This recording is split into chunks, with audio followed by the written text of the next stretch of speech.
KMBC 9 Investigates is getting answers after an Olathe homeowner sent us this video of her flooded backyard. She's battling with the city of Olathe right now to fix it. Investigative reporter Matt Fleener has worked for the past couple of weeks to get answers.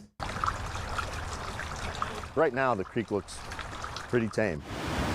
But big rain brings big flooding near Max Cook's home. And that culvert is too small to handle the water that's coming through. We have to solve this. Upstream, Kate Gimbelow's home is flooded too. Hey bro, anybody want to go for a swim, bro? Her son took this video in their backyard. A professional engineer recommended a brand new fix to a storm sewer nearby, but so far the city has not agreed to fix it. I think bringing light to things is how change comes about.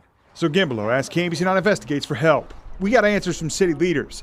Now, she and Cook have filed official tort claims with the city of Olathe for an investigator to figure out who should pay for the fix. I feel like for the first time we have someone in our court, someone who's going to try to help us get whatever help there is out there. If it's the city or the developer, I don't care. Somebody needs to take care of it because it's an issue. Again, calm conditions today, but with rain coming, there are definitely some sleepless nights for neighbors in this neighborhood. We're absolutely going to stay on this story to see what the final resolution is. Matt Fleener, KMBC 9 News. Now, we've tried to reach a developer of that subdivision multiple times, but have not heard back.